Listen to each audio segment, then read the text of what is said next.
Contract ఉద్యోగులకు కూడా every month ప్రభుత్వ ఉద్యోగులకు సమానంగా వాళ్ళు పనిచేస్తారు కనుక కాంట్రాక్ట్ ఉద్యోగులకు కూడా వెంటనే ఎవ్రీ మంత్ ఇవ్వాలి. ఫస్ట్ ఆఫ్ ఆల్ ఇమ్మీడియట్గా హెల్త్ కార్డ్స్. అసలు హాస్పిటల్స్లో మీటింగే పెట్టలేరు. ఎన్ఐబిహెచ్ పెద్ద పెద్ద హాస్పిటల్స్ వల్ల మీటింగ్ పెట్టలేదు. ఏ జబ్బుకు ఎంత పరిమితి, మీరు ఎంత ఇస్తారు, మేము ఎంత ఇవ్వాలి, క్యాష్లెస్ ట్రీట్మెంట్ ఎన్ని లక్షలైనా సరే ఒక ఉద్యోగికి ఆరోగ్యం బాగాలేకపోతే ఎన్ని లక్షలు అయితే సరే పెట్టుకునేటట్లు ఏ జబ్బుకి ఎంత వైద్యం అనేది అగ్రిమెంట్ చేసుకోవాలి కదా. ఒక్క జబ్బుకు అగ్రిమెంట్ కాలేదు. ఒక్కరి హాస్పిటల్ పోతే ఈహెచ్ఎస్ కింద అంటే వాటి చూస్తారు అట్లా మొక్కలు హాస్పిటల్ యాజమాన్యం అది ఎప్పుడు వస్తుంది, నువ్వు ఎప్పుడు అవుతావా, నువ్వు కట్టు ట్రీట్మెంట్ చేస్తాం లేకపోతే లేదు అనే పరిస్థితి ఉందన్నమాట. నమ్మకం లేదు. మీరు చూస్తారు కదా, ఇప్పుడు ఎవరైనా మేము మాట్లాడగానే ఎవరితో మాట్లాడిస్తారు, మాట్లాడించి దాన్ని బుడిలో చేయాలని చూస్తారు. కానీ ఇలా చెప్తారు కింద కాంట్రాక్ట్ ఉద్యోగులు, రిటైర్డ్ ఉద్యోగులు, అన్న మీరు రాండి పిలిపిని లక్షల మంది వస్తామని చెప్తున్నారు. ఆఫీసర్లు ఎవరో వాళ్ళ సంగతి చూస్తామని చెప్తున్నారు. ఇంకా కొంతమంది కోపంతో నన్ను రాళ్లతో కొడతామంటారు. వద్దురా నాయన అట్లా చేయొద్దు, మనము పద్ధతి కాదు, అట్లా కొట్లాడదాం. ఉద్యోగ సంఘ నాయకులకు కూడా మేము అడుగుతాం, కొట్లాడండి, మీరు గట్టిగా ఫైట్ చేయండి, మేము కూడా ఉన్నామని. ఎవరైనా ఉట్టుగా దాన్ని కాలయాపన చేయడానికి నిందాపురం లేచి ముందుకు పోతే ఇప్పుడు ఊరుకున్నాం. ఇంకా మా రిటైర్డ్ ఉద్యోగుల ప్రాణాలు ముఖ్యం, ఉద్యోగుల ప్రాణాలు ముఖ్యం. రిక్రూట్మెంట్ కాకుండా అవుట్ సోర్సింగ్లో పనిచేస్తూ కన్నా కష్టాలు పడుతున్నటువంటి అవుట్ సోర్సింగ్ ఉద్యోగులు కూడా మేము పిఆర్సీ వర్తింపజేసినాం. ఇంకా ఎన్నో చేసేది ఉంటేవి ఎలక్షన్ తర్వాత చేద్దాం అనుకోని పరిస్థితులు వచ్చినాయి. 100% ఈ గవర్నమెంట్లో టీఆర్ఎస్ గవర్నమెంట్లో 2 పిఆర్సీ ఎట్లయితే ఇచ్చినామో 3వ పిఆర్సీ అద్భుతంగా ఉండేది. కాకపోతే మా కర్మ అర్థం చేసుకునే పరిస్థితి లేదు. అప్పుడున్నటువంటి ఒక 2 ఆఫీసర్లు మేము ఎంత మొత్తుకున్నా కూడా ఆఫీసర్లు లేదు ఎలక్షన్ తర్వాత ఇద్దాం అని చెప్పి మిస్గైడ్ చేయడం మూలన ఒరిజినల్గా మేము ఎంత ఇస్తామో అర్థం చేయలేకపోయినాం, తప్పుగా అర్థం చేసుకోవడం మూలన జరిగింది. ఉద్యోగులకు కొంచెం కోపం వచ్చింది, అరే మాకు పిఆర్సీ ఇవ్వలేదని. తర్వాత వీళ్ళు ఇస్తారనుకున్న వేసిండ్రు. 43 ఇచ్చారు కదా, 44 కన్నా మేము ఇంకెక్కువ ఇస్తాం, 50 ఇస్తాం, 60 ఇస్తాం అన్నారు. నిజంగా 5-6 నెలల్లో వచ్చేస్తుంది మనకు 40-50% పిఆర్సీ ఇస్తారు అనుకున్నారు. ఇవాళ తెలిసిపోయింది అందరు కూడా. రైతులకు ఎట్లా తెలిసిందో, మిగతా వృత్తులకు ఎట్లా తెలిసినాయో మా ఉద్యోగ వృత్తి వాళ్ళకు కూడా తెలిసిపోయింది. కనుక మేము మొదటి మిగతా అంశాల కన్నా ప్రియారిటీ ఇచ్చేది మాకు హెల్త్ కార్డ్స్. కనుక ఈ వారం రోజులలో కమిటీ డిక్లేర్ చేసి హెల్త్ కార్డ్స్ ఇష్యూ చేసి 2-3 రోజుల్లో అన్ని హాస్పిటల్ యజమానులతో మీరు మాట్లాడి ఏ ఎంప్లాయీ, ఏ రిటైర్డ్ ఎంప్లాయీ అపోలో హాస్పిటల్ కానీ, యశోద్ హాస్పిటల్ కానీ, కిమ్స్ కానీ, కామినేని కానీ, ఇంకా ఎన్ఏబిహెచ్ కింద ఉన్నటువంటి పెద్ద పెద్ద కార్పొరేట్ హాస్పిటళ్లకు డైరెక్ట్గా పోతే ఇమ్మీడియట్గా కొన్ని వార్డులు కూడా కేటాయించి, కొన్ని రూమ్లు కేటాయించి, సపరేట్గా బెడ్లు కేటాయించి వీళ్ళు రాగానే ఇమ్మీడియట్గా అడ్మిట్ చేసుకొని 1 రూపాయి అడగకుండా ట్రీట్మెంట్ చేసి వాళ్ళని డిశ్చార్జ్ చేసి పంపాల. ఇప్పటివరకు ఈ రాష్ట్రంలో మొట్టమొదటిసారిగా జీతాలకించి కట్ అవుతున్నాయి. ఒక్కొక్కరివి 1800, 2000 జీతం నుంచి డబ్బులు కట్ అవుతున్నాయి. మరి కట్ అయిన అమౌంట్ కట్ అవుతుందన్నప్పుడు కట్టింగ్ చేసేటంత దృష్టివే కార్డులు ఇష్యూ చేయడంలో ఎందుకు లేదా? ఆఫీసర్లు ఏం పని చేస్తున్నట్లే? నువ్వు కట్ చేయడానికి టకా జ్యూస్ చేసి కట్ చేస్తున్నావే, మరి కట్ చేయగానే కాళ్ళు కూడా టకటకట ఇవ్వడానికి ఎందుకు ప్రయత్నం చేయలేదు? హాస్పిటల్తో ఒక మీటింగ్ పెట్టకుండా, కమిటీ కాన్స్టిట్యూట్ చేయకుండా డబ్బులు కట్ చేయమని ఎవరు చెప్పిండ్రు? డబ్బులు మీకు జీతంలో కట్ చేయమని ఎవరు చెప్పిండ్రు? ఎంప్లాయీస్ చెప్పిండ్రా? సంఘ నాయకులు చెప్పిండ్రా? ఎవరు చెప్పింది? ఎవరబ్బా సొమ్మని కట్ చేస్తారు? 30 రోజులు కన్న కష్టాలు చెమటడిచి పనిచేసినటువంటి ఉద్యోగుల రక్తాన్ని మీరు తాగుతారా? కార్డులు ఇవ్వకుండా మొత్తం జమ చేస్తారా? కార్డులు ఇష్యూ చేసినాక కట్ చేసేది ఉంటుంది. అంత అర్జెంట్ ఏముంది? హాస్పిటల్తో మీటింగ్ పెట్టిన తర్వాత కట్ చేసేది ఉంటుంది. మీటింగ్ కంప్లీట్ అయిన తర్వాత చెప్పేది ఉంటుంది, మీకు ఏ జబ్బు వచ్చినా ₹1,00,00,000 సరే ట్రస్ట్ భరిస్తుంది, మీరు భయపడకండి. ఏ హాస్పిటల్లో అయితే మిమ్మల్ని వైద్యం అందించదో, ఏ హాస్పిటల్ అయితే మీకు సరైనటువంటి ట్రీట్మెంట్ ఇవ్వదో, మీరు వెళ్ళంగానే అడ్మిషన్ ఇవ్వదో ఆ హాస్పిటల్ మీద యాక్షన్ తీసుకుంటాం, ఖచ్చితంగా హాస్పిటల్ యజమాని మీద యాక్షన్ తీసుకుంటాం, కేసులు పెడతాం, లేదా హాస్పిటల్ మూపిస్తాం అని ఒక భరోసా ఎందుకు ఇవ్వలేదు? ఆరోగ్యశ్రీ అన్న కూడా అడ్మిషన్ తీసుకోరు, ఇలా ఈహెచ్ఎస్ అంటే కూడా అడ్మిషన్ తీసుకోడు. కావాలంటే ఇద్దరు పంపించండి, అప్పలకు పంపించండి, యశోదకు పంపించండి, కిమ్స్కి పంపించండి, కామిడేన్కి పంపండి, ఇంకేదైనా హాస్పిటల్ పంపండి, తీసుకుంటారా? ముందు పిలిపించి ముఖ్యమంత్రి అధ్యక్షతన అన్ని హాస్పిటల్ వాళ్ళకు ఎవరు వచ్చినా ఉద్యోగులు, రిటైర్డ్ ఉద్యోగులు ఒకవేళ వాళ్ళకు మీరు ట్రీట్మెంట్ ఇవ్వకపోతే ఖచ్చితంగా మేము బాధ్యులు చేస్తామని బెదిరించి మాట్లాడి స్టార్ట్ చేయాలి. డబ్బులు కటింగ్ చేసిన మీద పెట్టిన దృష్టి, కార్డులు ఇష్యూలు చేయడంలో లేకపోవడం, మీటింగ్లు పెట్టకపోవడం, ఒక భరోసా ఇవ్వకపోవడం అనేది చాలా బాధాకరం. కనుక వెంటనే మరి చీఫ్ సెక్రటరీ గారు బాధ్యత తీసుకొని వెంటనే మీరు కార్డులు ఇష్యూ చేయాలి, హాస్పిటల్లో మీటింగ్ పెట్టాలి. మీరు ఈహెచ్ఎస్ స్టార్ట్ అయిన తర్వాత ఏ హాస్పిటల్లో ఎవడైనా అడ్మిట్ చేసుకోకపోతే ఈహెచ్ఎస్ అని చెప్పి చిన్న చూపు చూస్తే, సపరేట్ బెడ్లు లేవని చెప్పి వాపస్ పంపితే మీరే అధికారులే బాధ్యత వహించాల్సి వస్తుంది, ప్రభుత్వమే బాధ్యత వహించాల్సి వస్తుంది. గుర్తుపెట్టుకోండి. సహనాన్ని, ఓర్పుని పరీక్షించకండి, మంచితనాన్ని అలసుగా తీసుకోకండి. ఏదంటే బట్టి చేస్తే కాము ఉంటామని అనుకోకండి. ఉట్టుట్టిగా అల్లటప్పగా రాలే తెలంగాణ అనేది.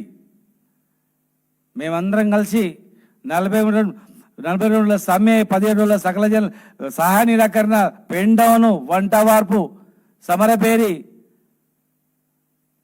మిలియన్ మార్చు, సాగరహారం, ఇలాంటివి ఎన్నో ఉద్యోగ సంఘాలు కలిపి చేసినటువంటిదే ఉద్యమం. అందుకే ఆనాడు ముఖ్యమంత్రి కేసీఆర్ గారితో మాట్లాడి సకల జనుల సమ్మె కన్నా ఎక్కువ పిఆర్సీ కావాలంటే ఒక దినం ఎక్కువ తీసుకొచ్చినాం. ఇవాళ మీరు ఇంకొక 2 పిఆర్సీ తీయరండి, మేము కూడా సంతోషపడతాం, మేము కూడా చేయగొడతాం. మేము ఒక ప్రభుత్వంలో ఉన్నటువంటి నాయకులమే కాకుండా, ఓ పార్టీలో ఉన్నటువంటి నాయకులమే కాకుండా తెలంగాణ ఉద్యమకారులుగా మీకు ప్రయోజనాలు ఇస్తే ఖచ్చితంగా మేము కూడా మెచ్చుకుంటాం. ప్రెస్ మీట్లు పెట్టి శబాస్ అని చెప్తాం, బ్రహ్మాండంగా చేసిరని.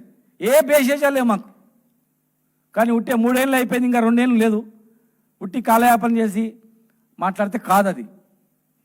మా ఆవేదనతో చెప్తున్నాం, కింద స్థాయి నుంచి, అన్న ఎందుకు మీరు మాట్లాడతలేరు, ఎందుకు మీరు ఏమంటలేరు, మీ గలం ఎందుకు చెప్తలేరు, మేము సిద్ధంగా ఉన్నాం ఏంటి అని వాళ్ళందరూ మాట్లాడుతున్నందుకు, మేము చస్తుంటే కూడా మీరు మాట్లాడరా, మాకు వైద్యం అంతా కూడా మీరు మాట్లాడరా, ఇంకెప్పుడు మాట్లాడుతున్నందుకు సరే సమయం ఇచ్చినాం. మీరు వెంటనే చేయకపోతే మాత్రం మంచిగా ఉండదు. బుడ్డ బెదిరింపులకు భయపడేది లేదు. మా లక్ష్యం తెలంగాణ రాష్ట్ర లక్ష్యంగా మేము కొట్లాడినాం. ఇక్కడున్న మేము అందరం కూడా, ముగ్గురం కూడా మా ప్రయోజనాలు, రాష్ట్రం గురించి కొట్లాడినటువంటి వాళ్ళ ప్రయోజనాలు మాకు ముఖ్యం. గ్యారెంటీగా మేమందరం మా సంఘాలు నాయకులతో కూడా మేము మాట్లాడతాం. మళ్ళీ ఒకసారి మా ఉద్యోగ సంఘ నాయకులతో మాట్లాడి మా నుంచి ఏం సహాయం కావాలో, ఏం చేయాలి చేస్తాం. అడిగితే సహాయం అడిగితే చేస్తాం, లేదు మేము చేసుకుంటామంటే మేము కూడా ఏం చేసుకుంటాం మేము చేస్తాం. మా ప్రయోజనాలు, మా ఉద్యోగుల ప్రయోజనాలు చాలా ఇంపార్టెంట్ కనుక గ్యారెంటీగా ఎట్టి పరిస్థితుల్లో కూడా ఆరోగ్య విషయంలో మేము వెనక్కి తగ్గేది లేదు. ఖచ్చితంగా హెల్త్ కార్డు తొందరగా ఇవ్వాలి. ఈ మధ్యకాలంలో ఎవరైనా చనిపోతే మాత్రం దాన్ని ప్రభుత్వందే బాధ్యత. ఎవరైనా హాస్పిటల్ అడ్మిట్ చేస్తే అడ్మిషన్ తీసుకోకుండా వాపస్ పంపి ఏమైనా కారణమైతే మాత్రం అవన్నిటి కూడా హెల్త్ కార్డు ఇష్యూ అయ్యి స్టార్ట్ అయ్యేంత వరకు ఏ ఉద్యోగి వైద్యం అందక చనిపోతారో, రిటైర్డ్ ఉద్యోగి వైద్యం చనిపోతారో, ఏ హాస్పిటల్ పట్టించుకోలేకపోతుందో, డబ్బులు సరిగా అందక వైద్యం చేయకుండా ఇంటి దగ్గరే ఉండి నేను ఏ హాస్పిటల్కి పోయి అడ్మిట్ చేయాలని చెప్పి ఇంటి దగ్గర ఉండి చనిపోయినా కూడా, ఏ జబ్బుతో ఇంటి దగ్గర ఉండి చనిపోయినా దానికి ప్రభుత్వమే బాధ్యత వహించాలని చెప్పి మేము డిమాండ్ చేస్తా ఉన్నాం.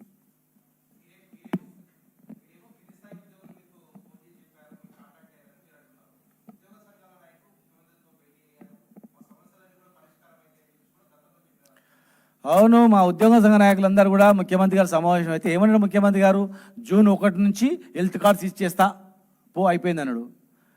జూన్ 1 నాడు పిఆర్సీ నివేదిక తెప్పించుకుంటా, చలో అయిపోయింది పో అని చెప్పిండు. జూన్ 1 నుంచి మీ బకాయిలు మొత్తం చెల్లించేస్తాం పో, లిమిటేషన్ లేదన్నారు.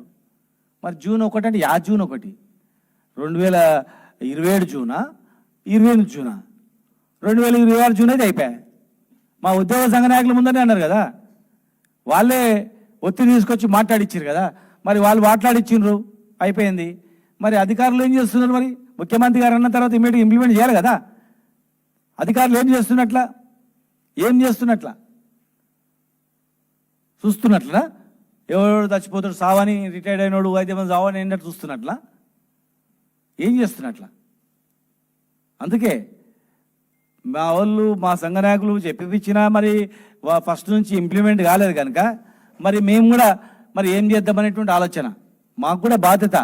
ఆనాడు ఉద్యోగులని, కాంట్రాక్ట్ ఉద్యోగులని, ప్రజా సంఘాలని, ఒక ఉద్యోగులని కాదు ప్రజా సంఘాలని, కుల సంఘాలని మొత్తం కూడా మేము దింపినాం.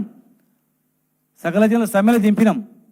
ఇప్పుడు ఆర్టీసీని దింపినాం, సింగరేణిని కూడా దింపినాం. వాళ్ళకి ఏమన్నా అయితే మాది బాధ్యత, మేము పోతాం, అన్నింటిలో ఇన్వాల్వ్మెంట్ అవుతాం. బరాబర్ తప్పు చేస్తే నిలదీస్తాం, అడుగుతాం గ్యారంటీగా. ముఖ్యమంత్రి అన్నాడు కదా, లాస్ట్కి ఫైనల్ అన్నాడు, ఇట్లా 6 నెలలకే ఇస్తాను, గవర్నమెంట్ వచ్చి 6 నెలలకే మొత్తం చేస్తాడు. చివరిగా మా ఉద్యోగ సంఘ నాయకులందరూ ఏమైంది సార్, 6 నెలలు అయిపోయా, 7 నెలలు అయిపోయా, 3 ఏళ్ళ దగ్గర వస్తుందంటే చివరిగా ఆయన మొన్ననే అన్నాడు. మరి అన్నప్పుడు ముఖ్యమంత్రి అన్న మాటలను చీఫ్ సెక్రటరీ కానీ సెక్రటరీలు కానీ ఇంప్లిమెంట్ చేసే బాధ్యత ఉందా లేదా? ముఖ్యమంత్రిని గౌరవిస్తలేరా? ముఖ్యమంత్రి లెక్క చేస్తలేరా? లేకపోతే ముఖ్యమంత్రి ఉట్టి అన్నాడా? మాకు అర్థం కానటువంటి అంశం అది. కనుక ఇలా చాలామంది చనిపోయి, ఒక వరంగల్ ఒక రిటైర్డ్ ఎంప్లాయీ చనిపోయాడు మొన్న వారం రోజుల కింద ఇంకో ఆయన చనిపోయాడు. వాళ్ళ కుటుంబ సభ్యులు అంటారు, నిజంగా ఈ కార్డు ఉంటే మేము బతుకుటివనా అని. హైదరాబాద్ తీసుకుపోవాలంటే ఎక్కడ తీసుకుపోవాలి? హైదరాబాద్ ఏడు తీసుకుపోవాలి, ఏ హాస్పిటల్ తీసుకుపోవాలి? మా దగ్గర డబ్బులు లేవు, రిటైర్మెంట్ అనే డబ్బులు కూడా రాలేదని చెప్తా ఉన్నారు వాళ్ళు. అందుకే ఈరోజు మేము చెప్తున్నాం, మరి డిమాండ్ కూడా చేస్తున్నాం. లేనట్లయితే మేము అందరం కూర్చొని మాట్లాడతాం, ఉద్యోగ సంఘ నాయకులు పిలుస్తాం. మేము కూడా ఆనాడు ఉద్యమానికి నాయకత్వం ఇచ్చిన వాళ్ళని కూర్చొని ఈ చావులకు ఎవరు బాధ్యులు అవుతారు, రిటైర్డ్ ఉద్యోగులకు చావులకు ఎవరు బాధ్యులు అవుతారు, అసలు ఏం చేస్తాం అనే దాని మీద మేము కూడా ఆలోచన చేస్తాం.